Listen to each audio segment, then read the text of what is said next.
Hello बच्चों, class 10th का आज फोर्थ पार्ट है जिसमें आज हम जो चौथा क्वेश्चन है उसका जो अथवा वाला क्वेश्चन है उसको डिस्कस करेंगे। और उससे पहले वाली वीडियोस को आप जरूर देखें, जो हम नीचे टैग कर देंगे, डिस्क्रिप्शन में डाल देंगे, वहां से आप जरूर देखें और या चैनल पे जाके देख सकते हैं। तो देखिए इसमें चौथा पार्ट क्या है हमारे पास। चौथे का जो अथवा वाला पार्ट है, चौथे का सेकेंड पार्ट, भूमि के एक बिंदु से, भूमि का एक बिंदु मान लीजिए पी, जो पी दिया हुआ है, एक शिखर 10 मीटर ऊंचे शिखर का उन्नयन कोण 30 है। इसके शिखर के भवन के शिखर पर एक ध्वज लहराया जाता है जिससे ध्वज के शिखर का बिंदु P से एक उन्नयन कोण 45 है। तो हमें ध्वजदंड की लंबाई बतानी है और P बिंदु से भवन के बीच की दूरी बतानी है। ठीक है, तो इसको A मान लीजिए, इसको B और इसको C। तो लिखेंगे चित्र में माना, क्या मानेंगे, BC बराबर H मीटर, PA बराबर A मीटर माना है। और ये दिया हुआ है हमारे पास AB, जो भवन की ऊंचाई है, AB बराबर 10 मीटर। अब त्रिभुज PAB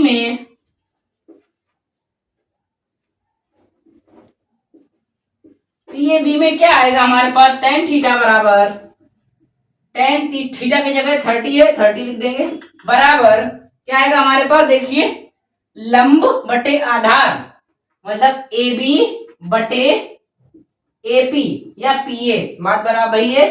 तो 10 बटे ये वैल्यू A। ठीक है, अब देखिए हमारे पास क्या होता है, tan 30 की वैल्यू हमारे पास होती है, क्या होता है tan 30 की वैल्यू 1/√3 बराबर ये tan अपॉन A की वैल्यू क्या आएगी, A बराबर आएगा tan√3। A की वैल्यू हमारे पास आ गई। ठीक है, अब देखिए इसी तरह बड़े वाले त्रिभुज में देखेंगे तो त्रिभुज PAC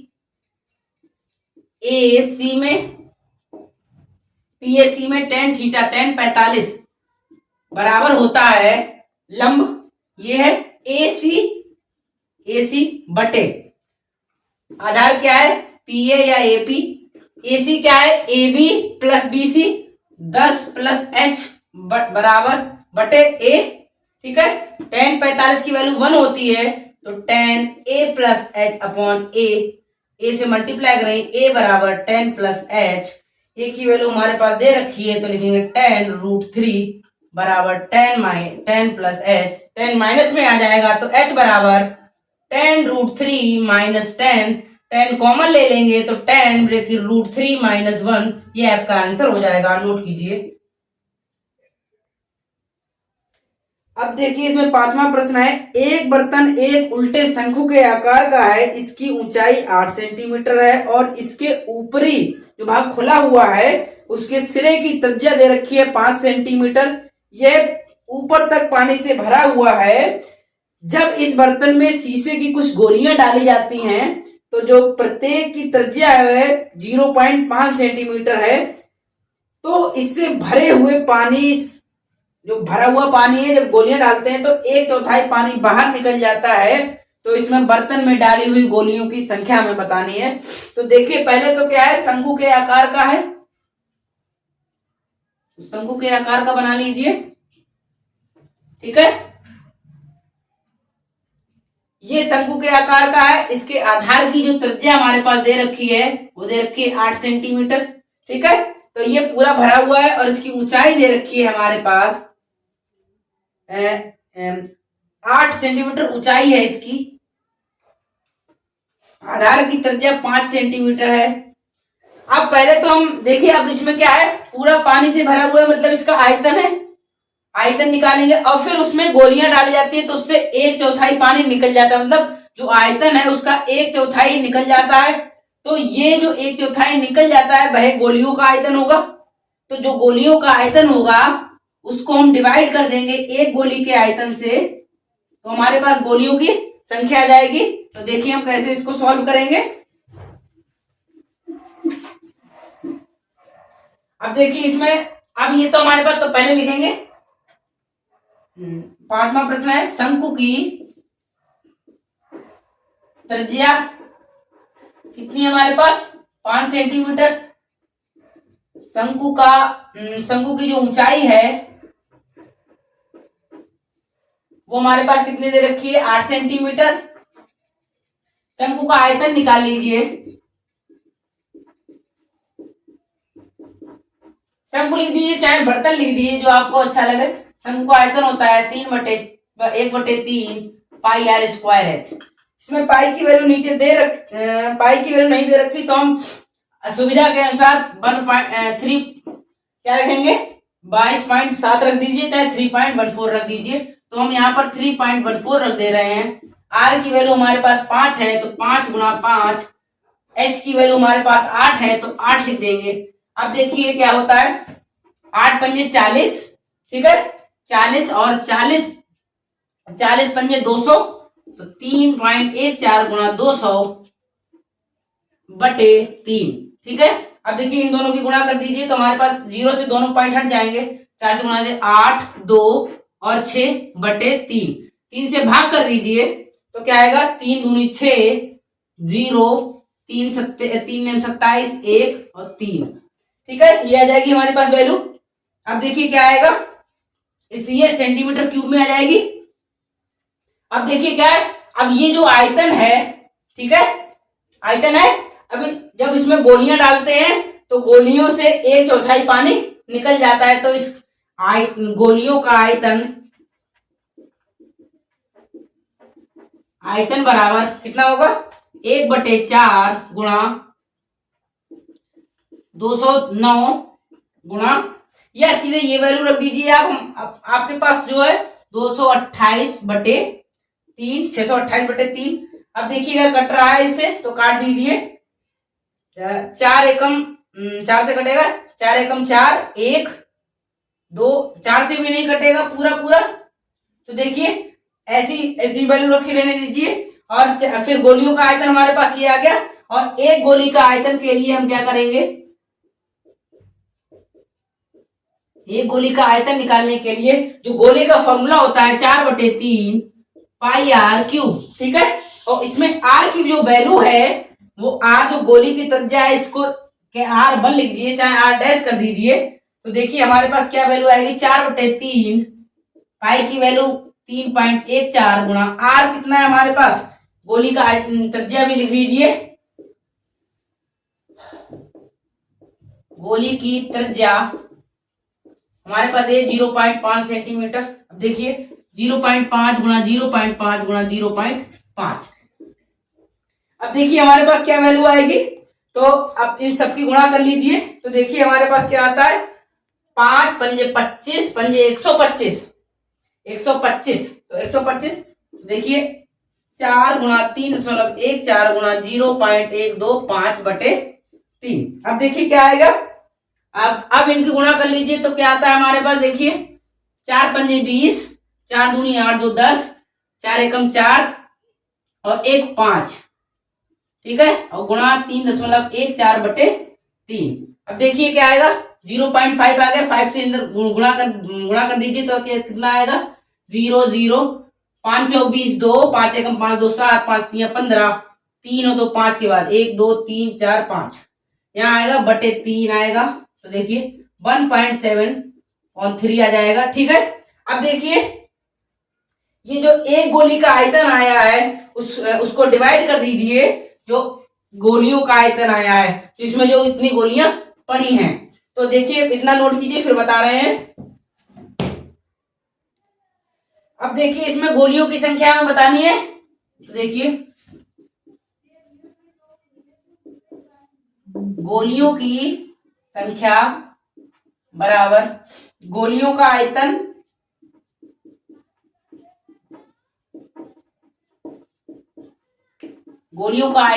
बटे एक गोली का आयतन, ठीक है।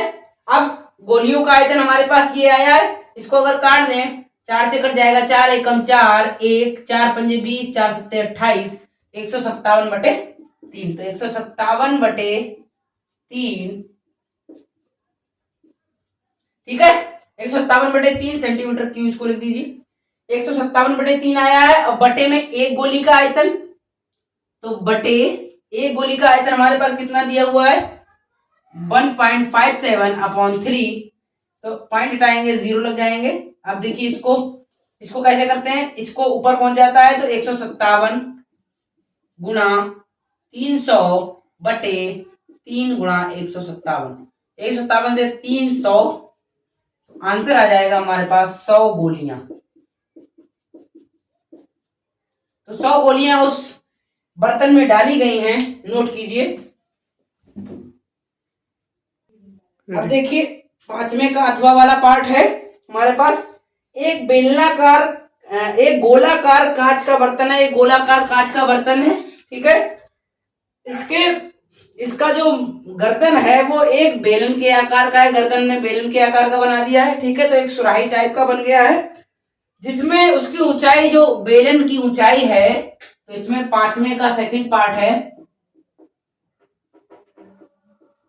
बेलन की ऊंचाई क्या दे रखी है हमारे पास, h बराबर दे रखी है 8 सेंटीमीटर, ठीक है। और इसका व्यास, जो इस बेलन का जो व्यास है, व्यास हमारे पास दे रखा है, व्यास दे रखा है हमारे पास कितना, 2 सेंटीमीटर। तो त्रिज्या निकाल लेंगे, इसको स्मॉल r लिख दें,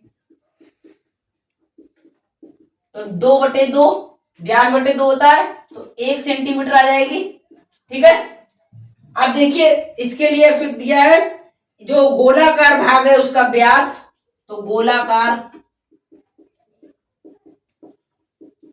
भाग का व्यास जो है वो दिया हुआ है हमारे पास 8.5 सेंटीमीटर। इसको कैपिटल R मान लीजिए, 8.5/2 रेडियस निकल आई, ठीक है। अब देखिए इसमें कह रहा है, इसमें भर सकने वाले पानी की मात्रा माप कर बताइए। एक बच्चे ने इसको मापा भी है, जिसका आया है 345 घन सेंटीमीटर।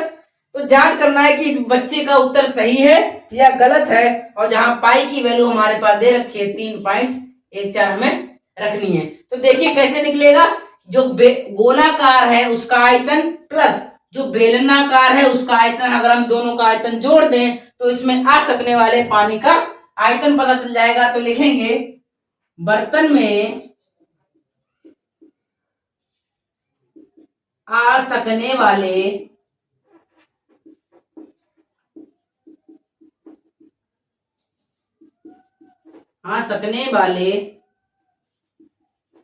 पानी का आयतन क्या होगा, गोले का आयतन, गोलाकार भाग का आयतन, और प्लस कर देंगे बेलन का आयतन, ठीक है। दोनों का आयतन अगर हम जोड़ दें तो हमारे पास आ जाएगा, तो गोले का आयतन क्या होता है, 4/3 पाई आर, क्या है हमारे पास कैपिटल R प्लस जो बेलन का आयतन होता है वो होता है पाई R²H, ठीक है। अब देखिए यहां से पाई कॉमन ले लीजिए, तो हमारे पास पाई कॉमन आ गया, तो 4/3 R की वैल्यू रख दीजिए 8.5/2, 8.5/2, 8.5/2, ठीक है। प्लस R² क्या है, 1 गुणा 1, 1 गुणा 1, H की वैल्यू 8 है, ठीक है। अब देखिए 2 2 जा 4, 4 से 4 कैंसिल हो गया। अब देखिए यहां रखिए वैल्यू 3.14, ठीक है। अब इन तीनों की गुणा क्या आएगी, गुणा करके देखिए आप आएगी, पहले तो इसके लीजिए 225 8 72, इतनी इन दोनों की गुणा इतनी आएगी। फिर देखिए बटे ये 3 दूनी 6 + 8, ठीक है।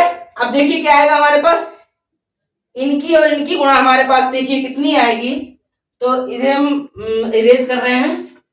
तो देखिए हमारे पास कितनी आ गई, 3.14 गुणा इसकी गुणा आएगी 614.125/6 + 8, ठीक है। अब हमारे पास देखिए क्या आएगा, 314 गुणा 614.125, इसके एलसीएम लेंगे तो इधर आ जाएगा 48/6। ठीक है, अब देखिए क्या आएगा, 3.14, 614 में 614.125 में 48 को जोड़ेंगे तो आएगा 662.125/6।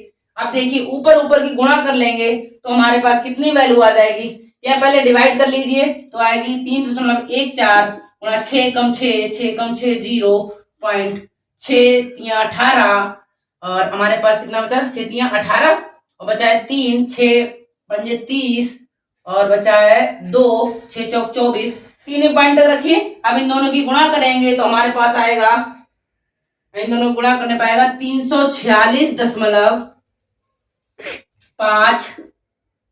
ठीक है, इतना रख दीजिए। और उसके बाद क्या करेंगे, और जो बच्चे का आंसर आ रहा था हमारे पास वो आ रहा था 345। ठीक है, हमारे पास आएगा सेंटीमीटर क्यूब, तो लिखेंगे अतः बच्चे का उत्तर गलत है, सही उत्तर बराबर, ये लिख देंगे 346.5 सेंटीमीटर क्यूब। नोट कीजिए।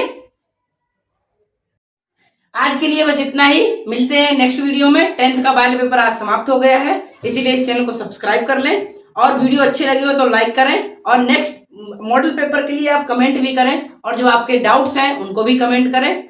Thank you.